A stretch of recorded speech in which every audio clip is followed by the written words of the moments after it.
Welcome to the review of the Panasonic DVX200. It's the first 4K camcorder with a large sensor and a fixed lens.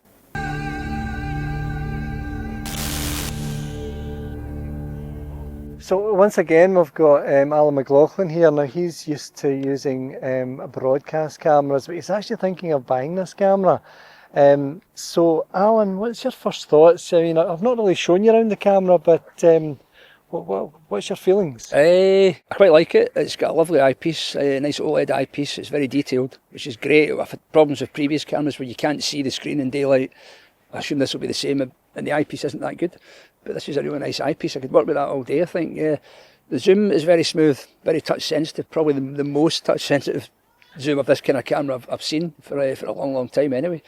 Lots of good features. Certainly all the necessary things you would want in a running gun camera, you know, the built-in lens. Fairly decent zoom range, not as tight as I would like it to be, but you know, we can talk about that in terms of post-production in 4K and cropping in, obviously, which you couldn't do in SD or HD really. Everything in the one piece, as I say, you know, we've got the XLR inputs, all the audio switchery that we need, and some very high bit rates as well, which I think is the big selling point, particularly not so much in 4K. We know what 4K can do now, obviously, but it's good to have a camera in this price range with all those features that can do good HD as well. Obviously, HD is still a big part of the business that we work in, and as much as we like having 4K now and the way that's going ahead, still a long way to go for HD. So this camera, if it didn't have 4K, it would still be a great HD camera. Pluggery wise, SDI out is absolutely brilliant. You know, if you want to work for satellite vans and things like that, you know, do a bit of ENG, you've got to have that. The one thing that I do know from experience is that some cameras, although they've got the SDI out, don't give you SD, but this camera gives you SD all the way up to 4K. Yeah, well, that's excellent as well. I mean, certainly be scenarios I can see where we would still want an SD output going into a vision mixer or into a console. If you want to do a multi-camera shoot, we say 4 of these, and it's there, you know, in SD, HD and 4K, obviously. So I think this will prove very popular with the running gun ENG type guys, you know, as well as the documentary makers. And I think, having seen the limited amount of picture footage that I've seen coming out of Japan and places like that, it looks like it'll be good for some nice corporate stuff. Maybe the nice little, you know, drama and things like that as well. What about the 13 times lens? How does that grab you? I'm not that impressed with the zoom range, to be honest. The width is quite nice. The wide end, the 28mm equivalent, is quite nice. I would like it to go a bit further. Now, the other thing it does, which might be useful for the drama boys, is vlog. Yeah, well, vlog isn't something I do an awful lot of personally, but I know a lot of editors who swear by it, you know, and they want everything shot that way. So that's another option that you have with this camera. You can do your baked-in look, whatever that happens to be, you know, the way you like it, or you can offer a vlog for post-production and grading. So I think that's brilliant, actually. And again, that is going to be a major selling point for this camera. Definitely the way forward, 4K. I've discovered, especially with reframing, it's what a difference it makes to the way you think about a shot. Yeah, well, it does change the way you post-produce, I suppose. If you are used to, you know, having your frame, your HD frame or your SD frame, and that's all you've got, then, you know, the sudden ability to be able to crop in is very useful. It gives you a second camera almost, doesn't it? Yeah. Events coverage, things like that, you know, you've got your wide shot, you've got your mid shot, you've got whatever shot you want, really, I suppose. So yeah, I mean, that's not something I've done anything with so far, but yeah, certainly something that will be useful.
So what's your thoughts on that shallow depth of field? Do you ever have a wee peek at there?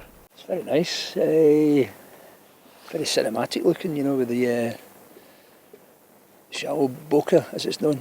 That'd be very useful for that, you know, sort of drama type shoot, you know, on a budget but high quality 4K. I think it's going to be very popular.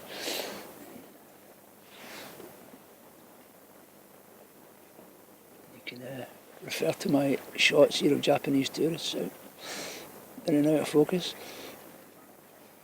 Yeah, I mean, it's not overstated. It's not like a full size, you know, DSLR for controlling the depth of field is quite difficult, you know. So in a run and gun situation, you don't want too deep a depth of focus, or too shallow a depth of field, I should say. You want it to be manageable, I think, and that's very manageable, you know, while still giving you that nice effect.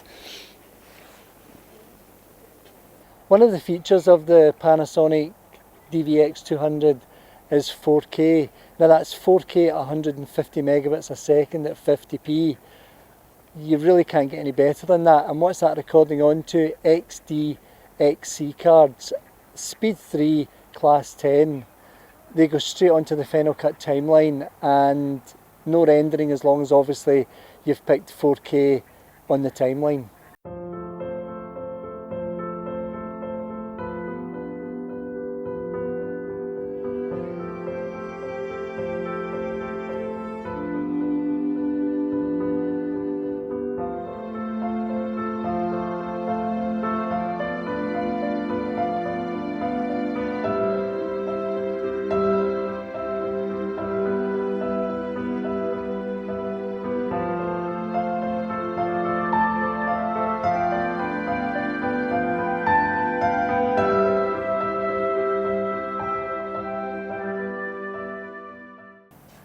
There's a couple of effects that the camera can do. Now obviously taken from the DSLRs, you've got interval time record and slow motion.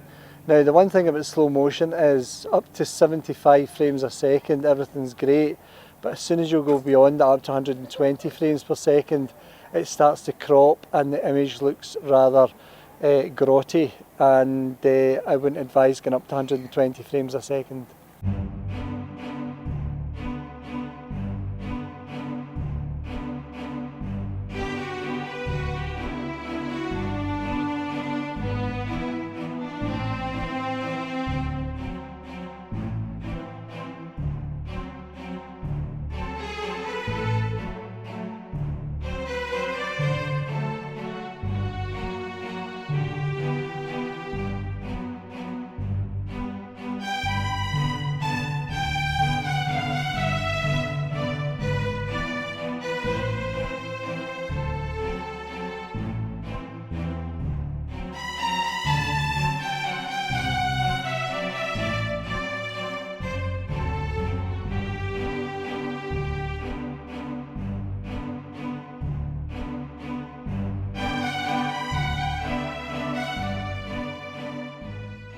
Well, what's your thoughts on the outputs here?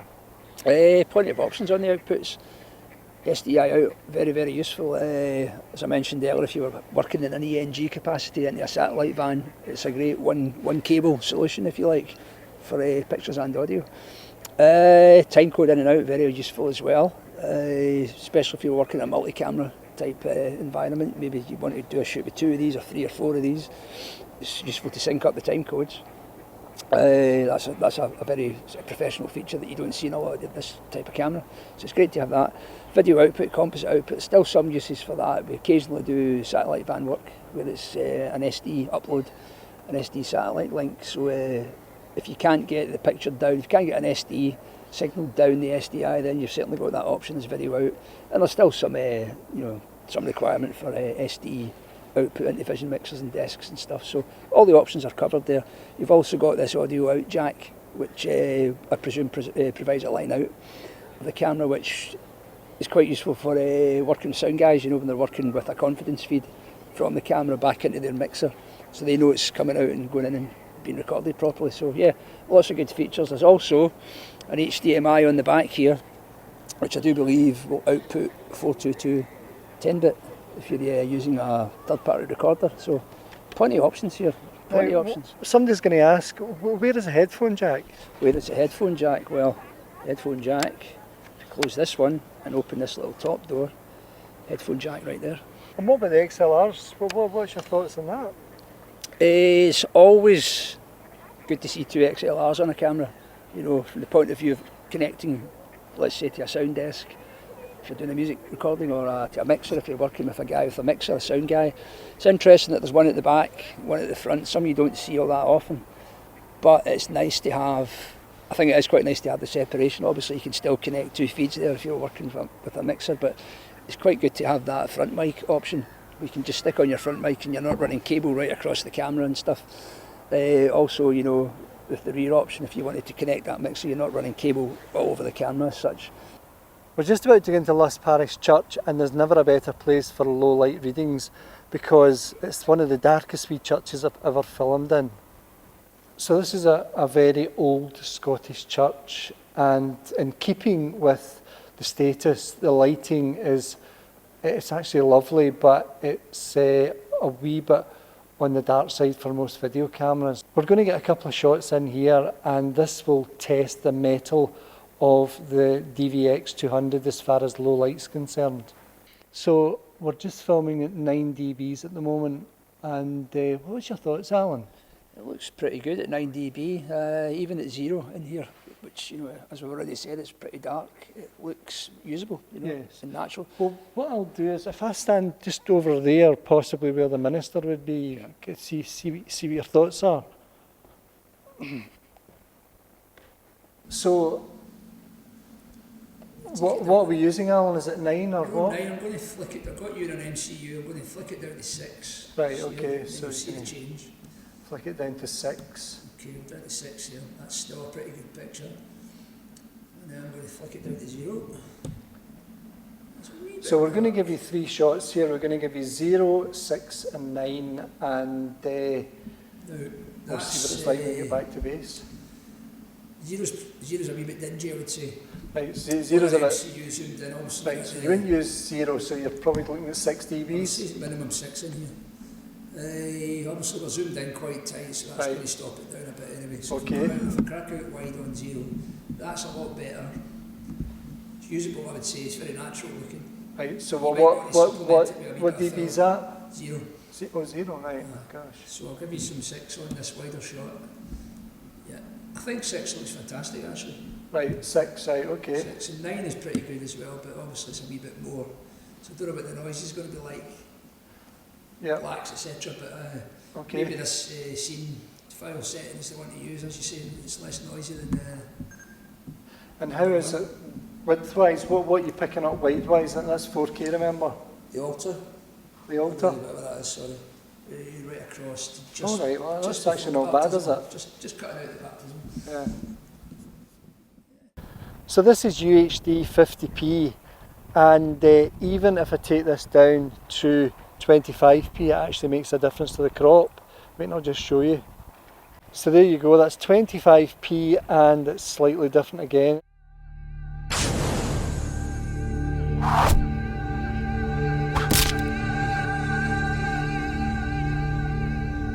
So what is vlog all about? Well, basically what you do is you set the camera to vlog and your pictures start to look wishy-washy, in other words kind of grey looking. But once you get it back to base, you can put it into your NLE and you've got, they reckon, about 12 stops of dynamic range. In other words, you can choose what is going to actually be exposed. In other words, in my case, it would be the flesh tones.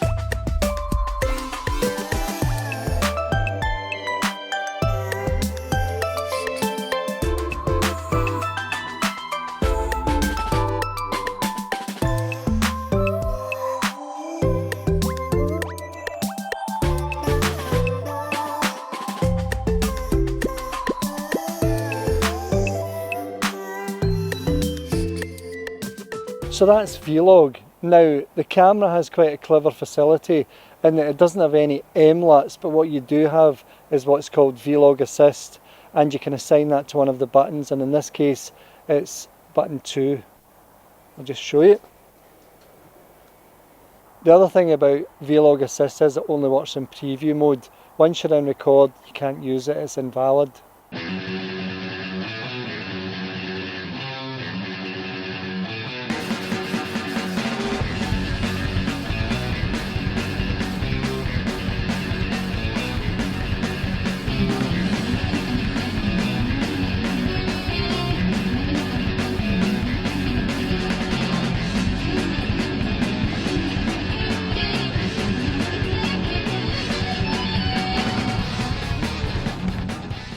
Yeah, my name's Paul Roddy. I've run a scooter magazine for years, but we're now associated with the Scottish scooter scene, where we run Facebook page for everyone to advertise all the scooter rallies and things like that. We run our own rally in Millport, which is one of the biggest in Scotland now, so all the scooters come from all over Britain.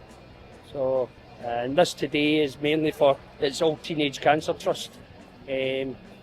Part of the Bod Weekender, the L&P run. We're now doing the Saturday afternoon where we've got all the ride out for charity. So everything that you see is going on today, the bands, everything's all for charity today.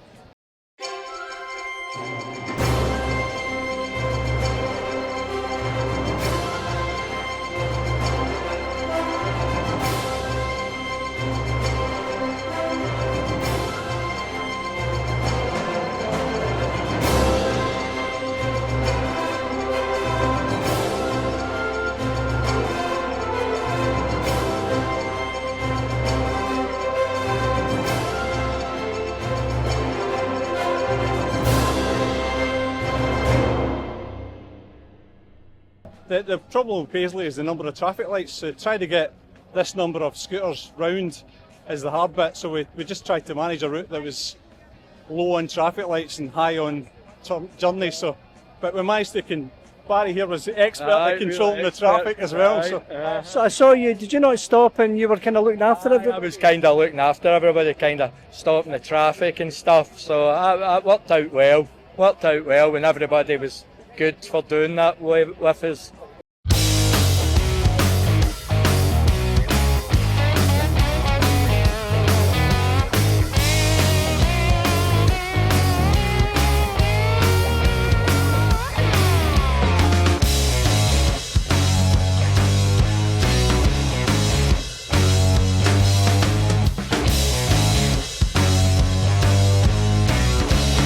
So there we have it. That is the Panasonic DVX200 4K camcorder. What's not to like about the camera? It's got 4K, 150 megabits a second, 50p. The fixed lens, in my opinion, is what Panasonic needed for this camera. Everybody is bringing out cameras that you need to swap lenses, and can I tell you from somebody who uses such a camera, it can be actually a pain in the backside to keep swapping lenses all the time. So it's nice to see that Panasonic have had to think different. Panasonic have had a ghost when it comes to large sensor cameras, with the AF101 doing so well. Everybody wanted a 4K AF101, but Panasonic decided to sit back, watch what was happening, and bring out a camera that, in my opinion, is going to sell well. I think it's a great camera, and for run and gun, you can't do any better.